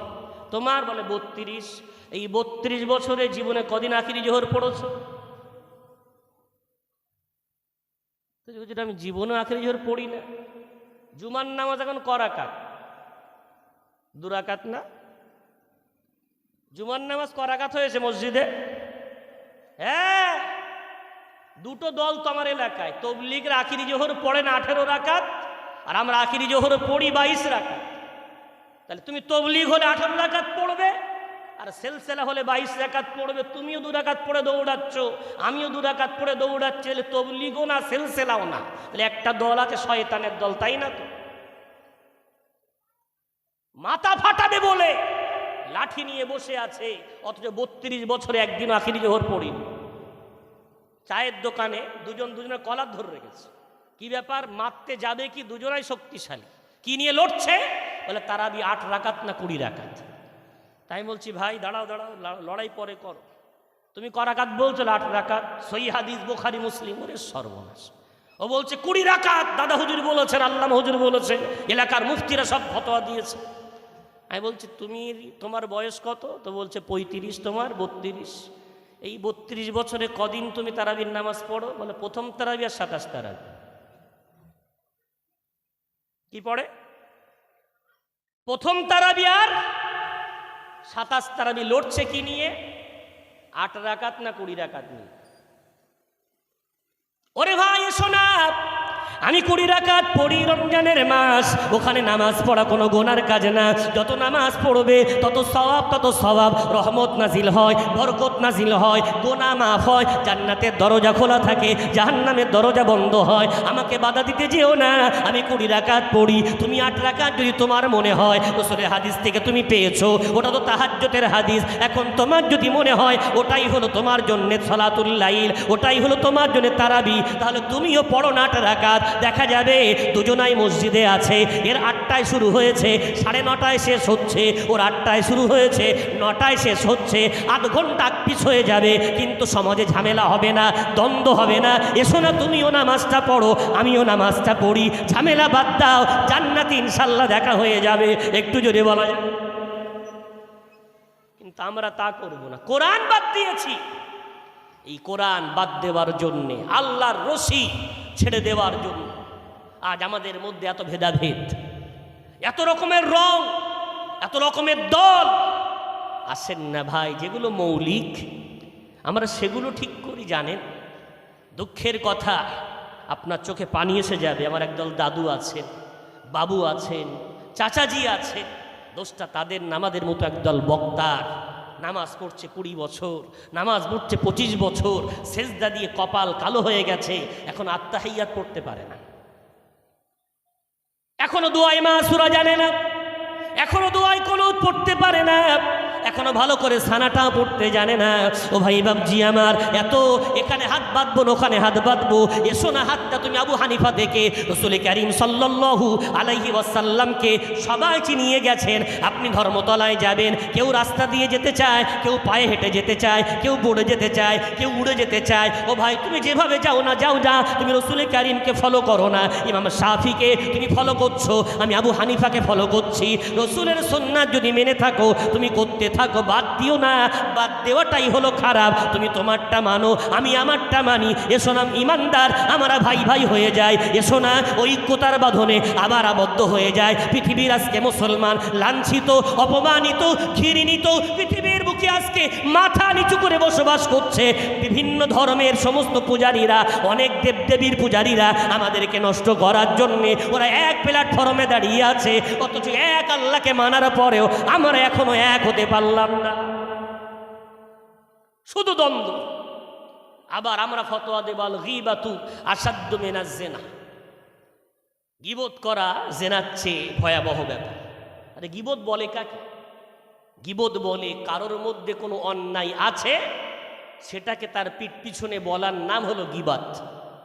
অন্যায় নেই বলা যাবে না, অন্যায় আছে তাকে না বলে তার পিছনে বলা হলো গীবত। সে যেই বলুক। রব্বুল আলামিন পারা নম্বর 26 পৃষ্ঠা নম্বর 16 সূরার নাম সূরা হুজুরাতের মধ্যে আল্লাহ বলেছেন, ওয়ালা ইয়াগতাব বা'দুকুম বা'দা আইয়ুহিব্বু আহাদুকুম আইয়াকুলা লাহমা আখিহি মাইতান ফাকারিহতুমু। তোমাদের মধ্যে কেউ কি চায়, খবরদার তোমরা গীবত গিল্লা করো না, তার মৃত ভাইয়ের গোশগুলো কুরে কুরে খাবে। এই যদি কারোর মনে ইচ্ছা হয় তাহলে সে যেন গীবত করে। গীবত এত ভয়াবহ। আপনাদের কাছে আমাকে এনেছেন, নিশ্চয়ই আমাকে ভালো না বাসলে তো আনেননি, আমাকে ভালোবাসেন বলে এনেছেন। এখন আমার কোনো ব্যক্তিগত রাগ থাক অথবা পাণ্ডিত্যের গরম থাক, বিরাট এলেম আছে, পাণ্ডিত্য আছে, অথবা ব্যক্তিগত কোনো রাগ আছে, কি করলাম, এসে অন্যের বিরুদ্ধে তুমুল আলোচনা করলাম, আর আপনার মাঝে মাঝে তকবির দিচ্ছে, নারাই তকবির, আল্লাহু আকবার, হুজুর কেবলা জিন্দাবাদ। এবার হুজুর নামার পর হুক উঠে যাচ্ছে আর বলছে, হুজুর যা দিয়েছে না, কি বলছে, হুজুর যা দিয়েছে না। এই যারা বলছে দিয়েছে, যে হুজুর দিয়েছে, দুটোই গীবতকারী এবং দুটোই নিজের মৃত ভাইয়ের গোশ ভক্ষণকারী। তোমার পাণ্ডিত্য আছে, রাগ আছে, যার উপরে তার সাথে তুমি বসো না। অনলাইনের যুগ, পাশে যেতে ভয় লাগলে লাইভে এসো, ফোনে কথা বলো, তার বাড়িতে যাও, হাদিস শোনেন। বিশ্বনবীর সহিহ হাদিস, আবু বকর এবং ওমর রাদিয়াল্লাহু আনহুমা বিশ্বনবীর সাথে এক সফরে যাচ্ছেন। হঠাৎ করে বিশ্বনবী হঠাৎ ঘোষণা দিয়ে বললেন, ও আমার সাহাবারা, আমি রাসূল একটু বিশ্রাম করতে চাই, সবাই তোমরা বিশ্রাম করার জন্য তাঁবু ফেলে নাও, নিজে নিজে খাওয়া দাওয়ার দায়িত্ব নিয়ে নাও। আমার রাসূল সকলের দায়িত্ব ভাগ করে দিলেন। আবু বকর এবং ওমর রাদিয়াল্লাহু আনহুমা দুজন খুব ঘনিষ্ঠ বন্ধু, তাদের জন্য একজন সেবক নিয়েছিলেন, গোলাম নিয়েছিলেন, খাদেম নিয়েছিলেন। ওই সফর নিয়ে যাচ্ছেন কেন? খাদেম রান্না করবে। আবু বকর ওমর দিনের বিভিন্ন কাজের দায়িত্বে আছেন, খাদেমটা যেন রান্নার দায়িত্বটা পালন করে, এই জন্য খাদেমটাকে সঙ্গে নিয়েছেন। কিন্তু ঘটেছে কি, তাঁবুতে যখন সবাই বিশ্রাম করে, ওই খাদেমটাও বিশ্রাম করার জন্য ঘুমিয়ে পড়েছে। খাদেমটা ঘুমিয়ে পড়েছে, ঘুমাতে ঘুমাতে নাক ডাকছে। আবু বকর ওমর রাদিয়াল্লাহু আনহুমা ঘুম থেকে উঠে দেখছেন খাদ্য রান্না হয়নি। তো মজার ছলেই বলছে, দেখো দেখো, এমন ঘুমাচ্ছে মনে হচ্ছে না বাড়িতে লাশ সাহেব ঘুমাচ্ছে। এনেছে কেন? রান্নার জন্য। শুধুমাত্র ঘুমাচ্ছে এতটুকু কথা বলে ফেলেছে যে দেখো দেখো ঘুমাচ্ছে এমন করে মনে হচ্ছে বাড়িতে যেন লাশ সাহেব ঘুমাচ্ছে, তাঁবুতে রান্না হয়নি। আবু বকর ওমর রাদিয়াল্লাহু আনহুমা বুঝতে পারছেন, রাসূল এক্ষুনি বললেন চলো সফর শুরু হবে। তো তাড়াতাড়ি করে অন্য এক সাথীকে বলছে, একটু রাসূলের তাঁবু থেকে একটু আমাদের জন্য খাদ্য নিয়ে এসো না। তো সেই সাথীটা গিয়ে রাসূল কারীমকে গিয়ে বলছে, আসসালাতু আসসালামু আলাইকা ইয়া রাসূলুল্লাহ, আপনার বন্ধু আবু বকর ওমর একটু খাদ্য ধার চাইছে। রাসূল কারীম বলছে, গিয়ে বলো ওরা তো গোশ খেয়ে বসে আছে। কি বলছে? ওরা তো গোশ খেয়ে বসে আছে। আবু বকর ওমর রাদিয়াল্লাহু আনহুমা কথাটা বুঝতে পারেনি, দৌড়ে এসে বিশ্বনবীর কাছে এসে বলছে, ইয়া রাসূলুল্লাহ, আপনার তাঁবু থেকে আমরা তো খাদ্য চুরি করিনি। কি বলছে? আপনার তাঁবু থেকে আমরা খাদ্য তো চুরি করিনি ইয়া রাসূলুল্লাহ, আপনি কি করে বললেন আপনার খাদ্য আমরা খেয়ে নিয়েছি? আমাদের গালের মধ্যে গোশ বেঁধে আছে। রাসূল বলছে, কেন কেন, তোমরা কি ভুলে গেছো ওই তাঁবুর মধ্যে ওই যে তোমাদের খাদেমটা ঘুমাচ্ছিল, তুমি কি ওর বিরুদ্ধে গীবত করে বলুনি? এমনভাবে ঘুমাচ্ছে মনে হয় যেন লাশ সাহেব ঘুমাচ্ছে। ও একটা মানুষ, ওরও কষ্ট হতে পারে, ওর পিঠ পিছনে তুমি যে গীবতটা করলে, কোরআনটা কি পড়ো না আবু বকর, কোরআনটা কি পড়ো না ওমর? দেখেন দেখেন, এমন দুইজন সাহাবা বিশ্বনবীর সবচেয়ে প্রিয়, আল্লাহ পাক রব্বুল আলামিনের সবচেয়ে প্রিয়, ওই দুজন সাহাবাকে আমার রাসূল সতর্ক করে বলছেন, কোরআন কি পড়ো না? ওর পিঠ পিছনে এই যে কথাটা তুমি বললে, এটাই হলো গীবত। আর গীবত করলে মানে মৃত ভাইয়ের গোশ তোমার খাওয়া হয়ে গেছে। দুজন সাহাবা রাসূলের হাত ধরে তাওবা থেকে ফার করে কেঁদে কেঁদে ক্ষমা চেয়ে নিয়েছিলেন। একটু জোরে বলা যায়। সংজ্ঞা দেখে, রাসূল কারীম ছাড়ছেন না নিজের সাহাবাকে। আর আমি আপনি মাইক্রোফোন ধরলে খারাপ সে খারাপ, আরে ভাই সব খারাপ, তুমি একা ভালো। এ কাফের ও কাফের, তুমি একা ইমানদার। আল্লাহর 8টা জান্নাত, কটা জান্নাত? 8টা। চ্যালেঞ্জ করছি, তোমার মুরিদ আর তোমার সব সঙ্গী সাথীকে গুনে গুনে গুনে দেখো, আল্লাহর একটা জান্নাত ভরাতে পারো কি? তোমার সমস্ত মুরিদদের ক্যালকুলেট করে দেখো, আল্লাহর 8টা জান্নাতের মধ্যে একটা ভরাতে পারো কি? তাহলে 8টা জান্নাতের মধ্যে একটাই তুমি আর তোমার মুরিদরা যায়, বাকি 7টায় কারা যায়? কিয়ামত তো হবে নাকি? আল্লাহ তো বিচার করবেন নাকি? তুমি মাইক্রোফোন ধরে বিচার করতে যাও কেন? এসো না, বিচারটা আল্লাহর হাতে ছেড়ে দিই। ভাই তোমারটা তুমি করো, আমারটা আমি করি। হ্যাঁ, শরীয়তের মানদণ্ডে যেগুলো এক, বেপর্দা করা হারাম ওটার বিরুদ্ধে বলো, গীবত করা হারাম ওটার বিরুদ্ধে বলো, সুদ খাওয়া হারাম ওটার বিরুদ্ধে বলো, যেগুলো এক সেগুলো বলো মঞ্চে এসে। আর জাতির মধ্যে ডিভাইড না করে আর না ভেঙে শোনা জাতিটাকে এক করি। ওই বিশ্বনবীকে আদর্শ বানাই, রসুল করিম সাল্লাল্লাহু আলাইহি ওয়াসাল্লামের কথাটা বলে আলোচনা সমাপ্ত করতে চাইব। রসুল করিম সাল্লাল্লাহু আলাইহি ওয়াসাল্লাম জন্মগত বাপ হারা, আমার রসুল জন্মগত মা হারা। আমরা বলি যার বাপ মা নাই ওই মানুষটা হলো অসফল, কিন্তু দেখেন না আমার রসুল করিম সাল্লাল্লাহু আলাইহি ওয়াসাল্লাম বাপ মা না থাকার পরে সফল না অসফল? সফল না? রসুল করিম কি হঠাৎ করে নবী হয়েছেন? বিশ্বনবীর সহি হাদিসে আছে, রসুল বলছেন আমি নবী তখন থেকে নবী যখন কিনা আব্বা আদম মাটির মাঝে এবং পানির মাঝে বিরাজমান। আল্লাহ তখন আদম নবীকে তৈরি করেনি, তখন থেকে আমার আল্লাহ আমাকে নবী রূপে গঠন করে রেখেছিলেন। একটু জোরে বলা। রসুল তো হঠাৎ নবী না, রসুল যখন আল্লাহ পাক রব্বুল আলামিনের মনোনীত নির্ধারিত, তো আল্লাহ কি পারতেন না ওই নবীর আব্বাজানটাকে বাঁচিয়ে রেখে, মাটাকে বাঁচিয়ে রেখে? রসুল করিম যখন কোরআনের ওহী পেতেন, বাপ মা দেখে চোখ ঠান্ডা হয়ে যেত, কলিজা ভরে যেত, আমার মোহাম্মদ দেখো নবুয়তের দায়িত্ব পালন করছে। আল্লাহ কি পারতেন? আমার আল্লাহ কেন তার আব্বাজানকে তুলে নিলেন? আমার আল্লাহ কেন তার আম্মাজানকে তুলে নিলেন? আমরা বারবার শুনেছি, হয়তো আর একবার তাজা করে নি। ওই আম্মা আব্বাকে তোলার অনেকগুলো কারণ, তার মধ্যে একটা কারণ হলো আল্লাহ পাক রব্বুল আলামিন তার নবীকে কোনোদিন চাননি উনি যেন দুনিয়ার কারোর উপরে ভরসা করে। দুনিয়ার কোনো কারোর বাপ বেঁচে থাকলে ও যতই বলুক হায়াতের মালিক আল্লাহ, মৌতের মালিক আল্লাহ, বাপ যদি বেঁচে থাকে বিশ্বাসটা আল্লাহর উপরে যাওয়ার আগে অবশ্যই একটু হলেও ওই বাপের উপরে একটু বান্দার রাস্তা তৈরি হয়। রসুল করিম 6 মাস মাতৃগর্ভে থাকাকালীন বাপ হারা, ধরার বুকে এলেন এতিম হয়ে। ঘটনা আপনাদের জানা, ঘটনা বলছি না, শুধু ইশারা করতে চাচ্ছি। হালিমাতুস সাদিয়া এতিম বলে নিতে চাইলেন না, পরবর্তীতে বাচ্চা না পেয়ে নিলেন। নেওয়ার পরে 2 বছর দুধ পান করিয়ে আব্দুল মুত্তালিবের কাছে এলেন। এই 2 বছর কথাটা মাথায় রাখেন। বাচ্চাকে মায়েরা দুধ পান করাবে কতদিন? আমাদের বড় বড় 4 জন ইমাম, আমাদের ইমামে আবু হানিফা রাহিমাহুল্লাহ, আর বাকি ইমাম মালিক, ইমাম আহমদ বিন হাম্বল, ইমাম শাফিঈ, এই 3 ইমামের মত হলো মায়েরা বাচ্চাকে দুধ পান করাবে 2 বছর। ক বছর? 2 বছর। আর আমাদের ইমাম আবু হানিফা রাহিমাহুল্লাহর কাছে মায়েরা বাচ্চাকে দুধ পান করাবে 2 বছর 6 মাস। 2 বছর 6 মাস। তাহলে 3টি ইমাম কি ভুল বললেন? ওলামার এবার গবেষণায় বসেছে, আসেন কি করে সবার উপরে আমল করা যায়। নিশ্চয়ই তাদের কাছে কোরআন হাদিস আছে, হুজুরের কাছেও কোরআন হাদিস আছে, ভুল তো কেউ বলিনি। ওলামারা বলছেন আসল ব্যাপারটা হলো এমন, 2 বছর পর্যন্ত কারোরও অমত নেই, 2 বছর পর্যন্ত দুধ পান করাতে কারোর বাধা নেই। এবার হঠাৎ করে আজকে দুধ পান করালাম আর কালকে 2 বছর 1 দিন ছাড়িয়ে দিলে বাচ্চাকে দুধ ছাড়বে? তাই বলছেন ইমামে আজম আবু হানিফা রহমাতুল্লাহ আলাইহির এই মতটা এত গ্রহণীয় কেন? 2 বছর থেকে দুধ ছাড়ানোর চেষ্টা করবে, এই 6 মাস চেষ্টা করতে করতে এই বাচ্চাটার অভ্যাস হয়ে যাবে। একটু যদি বলা যাবে। এখন আমরা কি করি?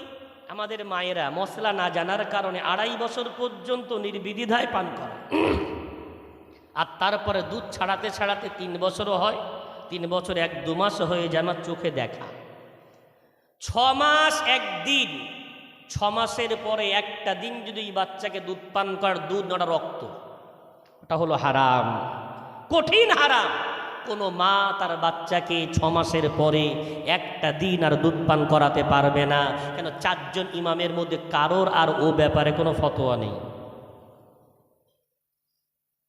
ভাই বাবজি আমার, হালিমাতুস সাদিয়া 2 বছর দুধ পান করানোর পর মক্কার রীতি মেনে আব্দুল মুত্তালিবের কাছে ফেরাতে এসেছে। সে বলছে, আব্দুল মুত্তালিব, এতিম মুহাম্মদকে নিয়ে গিয়েছিলাম, অনেক বরকত দেখতে পেয়েছি, অনেক রহমত দেখতে পেয়েছি, একটু আমার আবদার আরো 2 বছর ওই মুহাম্মদকে আমার বাড়ি রাখতে দাও না।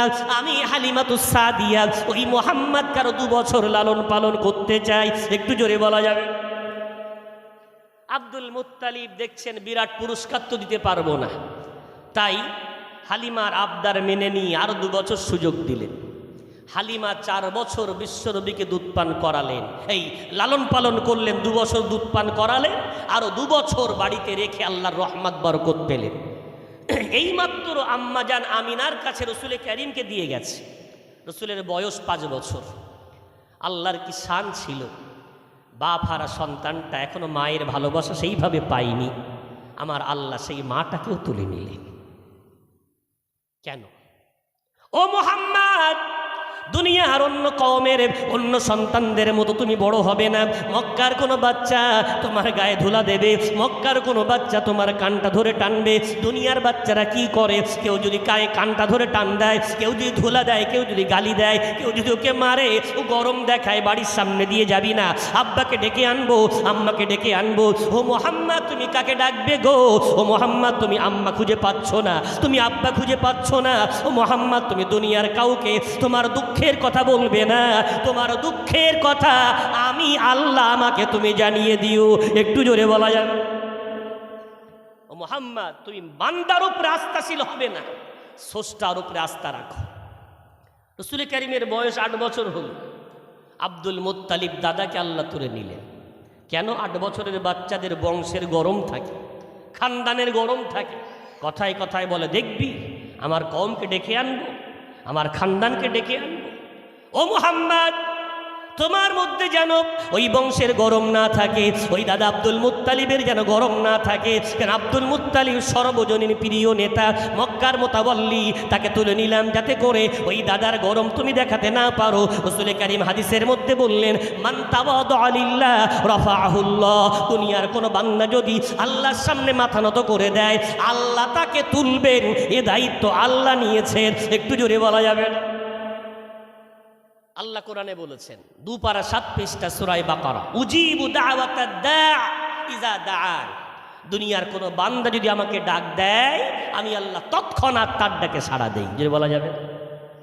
বিশ্বনবী তার দুঃখের কথা দুনিয়ার কাউকে বললেন না, তার মনের দুঃখ, তার মনের কষ্ট আল্লাহকে জানালেন। আমার আল্লাহ এই সিফাত দেওয়ার কারণে ওই রসুলকে একেবারে শুভ লগ্নে আমার রসুলকে আমার আল্লাহ নেতৃত্ব প্রদান করছেন। 17 বছর বয়স আমার রসুলের, আমার রসুলকে আল্লাহ নেতা বানিয়ে দিলেন। কি করে বানলেন নেতা? ঘটনা আপনাদের জানা, কাবা শরীফের পুনর্নির্মাণ হচ্ছে। এখন কাবা শরীফ পুনর্নির্মাণ হচ্ছে মানে ওই কাবায় একটা পাথর আছে, পাথরটা হলো হাজরে আসওয়াদ। শুনেছেন না সবাই? দুনিয়াতে 2টি জায়গায় জান্নাতের সুবাস আছে, একটা হলো হাজরে আসওয়াদ। রসুল বলেছেন এটা জান্নাত থেকে শ্বেত বর্ণের এসেছিল, সাদা ধবধবে, বান্দার গোনা চুষতে চুষতে কালো হয়ে গেছে। ওমরে ফারুক ওই পাথরটার সামনে দাঁড়িয়ে বলতেন, ওরে পাথর, আমি জানি উপকার করার ক্ষমতা তোর নেই, ক্ষতি করার ক্ষমতাও তোর নেই, কিন্তু আমার নবীকে তোর মুখে চুমা দিতে দেখেছি, তাই আমি ওমর তোকে চুমা দিচ্ছি। একটু জুড়ে বলা যাবে? হাজী সাহেব যখন ওখানে চুমা দেয়, কলিজা ঠান্ডা হয়ে যায়, মনে হয় যেন এইখানে আমার রসুলের ঠোঁটটা লেগে আছে, এখানে আবু বকরের ঠোঁট লেগে আছে, এখানে ওমরের ঠোঁট লেগে আছে। যারা চুমা দিয়েছেন বারবার দেওয়ার সুযোগ দেন, আর যারা দিতে পারেনি আল্লাহ তাদেরকে দেওয়ার তৌফিক দেন। জোরে বলেন না আল্লাহুম্মা আমিন। আর একটা জায়গা হলো রিয়াজুল জান্নাহ, রাসূল কারীম সাল্লাল্লাহু আলাইহি ওয়াসাল্লাম রওজার পাশে। ওই জায়গাটা হলো এমন একটি স্থান, রসুল বলেছেন ওই জায়গায় 2 রাকাত যদি কেউ নামাজ পড়ে, ও যেন বিশ্বাস রাখে দুনিয়ায় থাকতে থাকতে ও জান্নাতে 2 রাকাত নামাজ পড়ে এসেছে। একটু জোরে বলা যাবে? এখন ওই মর্যাদাশীল পাথর কে চাইবে না পাথরটাকে আপন জায়গায় রাখতে? আমি আপনি হলেও তো চাইতাম।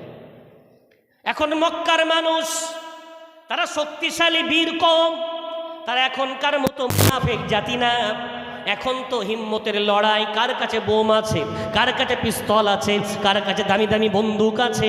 ওরে হিম্মত যদি থাকে, পাঞ্জাজমাই করো না, সামনাসামনি লড়ো না, হাতে হাতে লড়ে দেখাও না। সে যুগে ছিল শক্তি, সে যুগে ছিল বাহাদুর। এখন তো মোনাফিক বোম মেরে দিল, 100 নিরহ মানুষ মারা গেল, এটা বাহাদুর, এটা মোনাফিকি। বন্দুকের গুলি চালিয়ে দিল, এটা মোনাফিকি। ক্ষমতা থেকে তলোয়ার হাতে নাও, এসো লাঠি হাতে নাও, এসো না কুস্তি করো, দেখিয়ে দাও কার কত বীর বাহাদুরত্ব আছে। সুতরাং সে যুগে ছিল শক্তির জন্যে যে মর্যাদা অর্জন করতে চায়, শক্তি দেখিয়ে তাকে অর্জন করা লাগবে। পাথর রাখবে কে? লড়াই হবে, যে জিতবে এটাই হলো পুরস্কার। আমাদের জাতি পঙ্গু জাতি, প্যারালাইসিস জাতি, নকআউট ফুটবল টুর্নামেন্ট দেয়। কি দেয়? Knockout football tournament. টিম ভাড়া করে এনে লক্ষ লক্ষ টাকা বাজি ধরে আর জাতিটাকে পঙ্গু বানিয়ে দেয়। আরে রসুল কারীমের হাদিস, তুমি লড়ো, ক্ষমতা ক্যারাটে শেখো, তুমি কুস্তি শেখো, দুনিয়ার ঘোড়া দৌড় শেখো, কিন্তু কি সব শিখেছ? না কোনো তোমার শক্তি হয়, না কোনো বাহাদুরি আছে, তুমি পঙ্গু হয়ে জীবনযাপন করছো। আচ্ছা ভাই বাবজি আমার, তো রসুল কারীম সাল্লাল্লাহু আলাইহি ওয়াসাল্লাম ঠিক এমন সময় যখন মক্কার কুরাইশরা, লিডাররা ওই পাথরটা রাখার একটু বলেন, ওই পাথরটা রাখবে বলে সবাই চিন্তা ভাবনা করে লড়বে, লড়ে রাখবে। এখন মক্কায় তো লড়াই করা, রক্তক্ষয়ী যুদ্ধ হওয়াটা ভালো কাজ নয়। আল্লাহর কি রহম, ওদের মাথায় বুদ্ধি এলো যে কাবা বাইতুল্লাহ আমরা রক্তক্ষয়ী যুদ্ধ করব না, বরং আমরা কি করব, আগামীকাল সকালে যে আসবে সেই যে সিদ্ধান্ত দেবে সেটাই চূড়ান্ত হবে। এখন সবাই তো স্বার্থপর, যেই আসুক সে তার হুকুমের নামটা আগে বলবে, কিন্তু সে যুগে একজন উম্মতের বুঝতো, তিনি হলেন আমার নবী মুহাম্মদ আরবি সাল্লাল্লাহু আলাইহি ওয়াসাল্লাম। একটু জোরে বলা যাবে? লিডাররা সব বাড়ি গেছে, রাতে ঘুমাবে না, চোখ সব টেনে টেনে চেয়ে আছে, আগে মক্কায় যাবে। আল্লাহ বলেছে ওয়া খুলিকাল ইনসানু দাঈফা, মানুষ তুমি দুর্বল, হাজার চেষ্টা করে ধরে রাখতে পারবে না। আমার আল্লাহ একমাত্র এই গুণটা তার আছে, লা তাখুযুহু সিনাতু ওয়ালা নাউম, আল্লাহর তন্দারাও নেই, ঘুমও নেই। যদি বলা যায় সব লিডার ঘুমিয়ে পড়েছে, আর আমার আল্লাহ ঠিক ওই সময় মুহাম্মদ আরবিকে মক্কায় পাঠিয়ে দিয়েছে। রসুল কারীম সাল্লাল্লাহু আলাইহি সাল্লাম সকালবেলা লিডাররা ঘুম থেকে উঠে দৌড়ায়, গিয়ে দেখে আগে যাবে আগে যাবে, গিয়ে দেখে বিশ্বনবী ওখানে হাজির। লিডারগুলো তাকাচ্ছে আর বলছে দেখো দেখো, আল আমিন দাঁড়িয়ে আছে, আর সাদিক দাঁড়িয়ে আছে, যে সিদ্ধান্তটা দেবে আমরা সবাই সেই সিদ্ধান্ত মেনে নেব। যদি বলা যায় বললো না মোহাম্মদ, কি বললো? আল আমিন। 17 বছরে কোনোদিন আমানাতের খিয়ানাত করিনি, 17 বছরে কোনোদিন মিথ্যা বলিনি। একটু যদি বলা যাবে, লিডারদের রাস্তা যা বলবে তাই মানবে। এখন রসুল কারীম তো নিজের খানদানের নাম বলতে পারতেন, রসুল বললেন না, আজকের এই সম্মান আমি সবার মাথায় বেঁধে দেব। সুবহানাল্লাহ। মক্কার লিডাররা মনে করে কি করে সম্ভব, চাদর আনা হলো, বিশ্বনবী পবিত্র হাত দ্বারা সেই চাদরের মাঝখানে পাথরটা রাখলেন, আর সব কওমের লিডারদের ডেকে বললেন সবাই মিলে ধরো ধরো ধরো, সবাই মিলে নিয়ে যায়। ইতিহাসে লেখা থাক ওই হাজরে আসওয়াদ পুনর্স্থাপন করার জন্য কোনো একটা খানদানের কৃতিত্ব নয়, বরং সব খানদানের হাত ওই হাজরে আসওয়াদ মুনতাকিল করার সময় লেগেছিল। জোরে জোরে বলা যাবে। এই সামান্য একটা কথা দিয়ে আমি আপনাদেরকে বোঝাতে চাচ্ছি, রসুল জুটতে এসেছিলেন না ভাঙতে এসেছিলেন? কথা বলবেন, আমি নেমে যাব। রসুল জুটতে এসেছিলেন না ভাঙতে এসেছিলেন? জুটতে এসেছিলেন। আর আমরা এমন বক্তা হয়েছি, যেখানে যাই মসজিদ ভাগ করে আসি, মাদ্রাসা ভাগ করি, ভাই ভাইয়ের মধ্যে দাঙ্গা লাগিয়ে দিয়ে আসি, তাহলে আবার মুখে কি করে বলি আল উলামা ওয়ারাসাতুল আমবিয়া। নবীর যদি ওয়ারিস হতে তাহলে ভাগ করতে না জুড়তে, রসুলের যদি ওয়ারিস হতে ডিভাইড করতে না জাতিকে এক প্ল্যাটফর্মে আনতে, তাহলে মুখে এই দাবিটা মানায় না। যেখানে যাও ভাগ করো, যেখানে যাও দ্বন্দ্ব পাকাও, যেখানে যাও জাতির ডিভাইড তৈরি করো, এসো না আবার রসুলের সেই ওয়ারিস যদি দাবি করে থাকি, এসো না জাতিকে আবার এক প্ল্যাটফর্মে দাঁড় করাই। আমার জাতি আজকে দিন হারা, আমার জাতি আজকে পর্দা হারা, আমার জাতি আজকে হারামে নিমজ্জিত, আমার জাতি আজকে সেরেকে নিমজ্জিত। এসো না ওই সেরেক থেকে, বেপর্দা থেকে, হারাম থেকে আমার জাতিকে বাঁচিয়ে নিয়ে সবাই আবার আল্লাহর রশিটা মজবুত করে ধারণ করি। আল্লাহর রশি ধরলে আমার আল্লাহ আবার আমাদেরকে তুলে দেখিয়ে দেবেন। একটু জোরে বলেন না সুবহানাল্লাহ। বিশ্বনবী অসহায় পরিবার থেকে উঠে এসে জাতির রসুল হলেন, পৃথিবীর সেরা নবী হলেন, সাইয়্যিদুল কাউনাইন হলেন। তো আমরা সেই রসুলের যদি আদর্শ একটু নিয়ে চলতে পারি, রসুলের সামান্যতম একটা গোলাম হয়ে আল্লাহ আমাদের দ্বারায় আমাদের সমাজকে আবার এক প্ল্যাটফর্মে আনিয়ে দেবেন, দাঁড় করিয়ে দেবেন ইনশাআল্লাহ। যাই বা হোক, ভাষাগত ভুল ত্রুটি ক্ষমা সুন্দর নজরে দেখবেন। আজকে আনারপুর আমার যুবক ভাইদের আপ্রাণ প্রচেষ্টা, আমার কয়েকজন ভাইদের সহযোগিতায় সেজে ওঠায় সুন্দর জান্নাতি বাগান আল্লাহ কবুল করেন। যারা এসেছেন, আসছেন, আসবেন, আল্লাহ সকলকে কবুল করেন। আমার পরবর্তী ওলামায়ে কেরাম যারা আছেন, আল্লাহ তাদেরকে সুন্দর নসিহাত উপস্থাপন করার তৌফিক দেন। আমি আপনাদের কাছে ক্ষমা চেয়ে নেব। আমার ভাষায় যদি কেউ ব্যথা পেয়ে থাকেন, আল্লাহর হস্তে ক্ষমা করবেন, দোয়া করেন আল্লাহ যেন যতদিন বাঁচিয়ে রাখেন ইসলামের এই খেদমাত আল্লাহ ওলামাদের দ্বারাই নিখুঁতভাবে এই ভেদাভেদ বাদ দিয়ে একতার মঞ্চ আবার তৈরি করতে পারি। আল্লাহ আমাদের সকলকে সেই তৌফিক দান করেন। উচ্চ আওয়াজে বলি আল্লাহুম্মা আমিন। আসসালামু আলাইকুম ওয়া রাহমাতুল্লাহি ওয়া বারাকাতুহু। ক্ষমা চাচ্ছি একটু দেরি